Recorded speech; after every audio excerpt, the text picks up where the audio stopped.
ভারতের স্বরাষ্ট্রমন্ত্রী অমিত শাহ ঝাড়খণ্ডে এক দলীয় জনসভায় বাংলাদেশি অনুপ্রবেশকারীদের উল্টো করে ঝুলিয়ে দেওয়ার যে হুমকি দিয়েছেন তা নিয়ে কূটনৈতিক স্তরে প্রতিবাদ জানিয়েছে ঢাকা।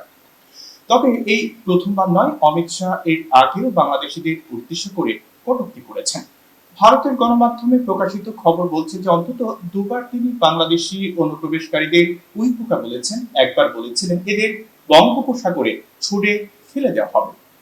শুধু যে অমিত শাহ এই ধরনের মন্তব্য করছেন তা কিন্তু নয়, বিজেপির অন্যান্য নেতাদের মুখেও এই ধরনের মন্তব্য শোনা যাচ্ছে হম হামেশাই। বিশেষজ্ঞ বলছেন আগে যেসব কুকথা বলা হয়েছে সেসব শুনেও শেখ হাসিনা সরকার জোরালো প্রতিবাদ করেনি, কিন্তু বাংলাদেশের অন্তর্বর্তীকালীন সরকার যে এই ধরনের মন্তব্য সহ্য করবে না সেটা স্পষ্ট হয়ে গেছে ঢাকায় ভারতীয় উপরাষ্ট্রদূতকে ডেকে পাঠিয়ে প্রতিবাদ জানানোর মাধ্যমে। এখন প্রশ্ন হলো, কেন বারবার বাংলাদেশিদের টার্গেট করা হয়? কখনো ওই পোকা, কখনো বঙ্গোপসাগরে নিক্ষেপ করার হুমকি, আবার কখনো কখনো উল্টো করে ছুঁড়ে শায়েস্তা করার সাফালি। বিজেপি নেতারা এই ধরনের মন্তব্য মাঝে মাঝে করছেন। এগুলো বেশি শোনা যায় নির্বাচনের সময়। পশ্চিমবঙ্গে নির্বাচনের আগে এই ধরনের মন্তব্য বারে বারে করেন হিন্দুত্ববাদী নেতারা। এই অবস্থায় হিন্দুত্ববাদী রাজনৈতিক গবেষকরা বলছেন যে একটা সময়ে পাকিস্তানকে লক্ষ্য করে যে ধরনের মন্তব্য করতেন হিন্দুত্ববাদী নেতা নেত্রীরা, এখন বাংলাদেশিদের উদ্দেশ্যেও ঠিক সেই ধরনের কথা বলছেন তারা। এই ধরনের সংগঠন সবসময় একটা অপর পক্ষ খাড়া করার চেষ্টা করে থাকে। হিন্দুত্ববাদী সংগঠনগুলোর কাছে সেই অপর পক্ষ হচ্ছে মুসলমানরা। সব মুসলমানকেই সেই জন্য এরা বহিরাগত বলার চেষ্টা করে।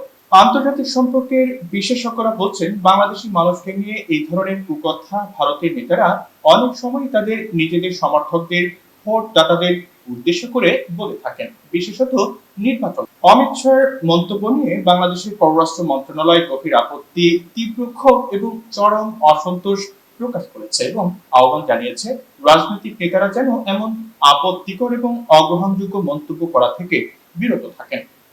মন্ত্রণালয় আরো জোর দিয়ে বলেছে যে প্রতিবেশী দেশের নাগরিকদের বিরুদ্ধে দায়িত্বশীল পদে থেকে আসা এমন মন্তব্য দুই বন্ধুত্বপূর্ণ দেশের মধ্যে পারস্পরিক শ্রদ্ধা এবং বোঝাপড়ার চেতনাকে ক্ষুণ্ণ করে। বিজেপি নেতার কোন মন্তব্য, আবার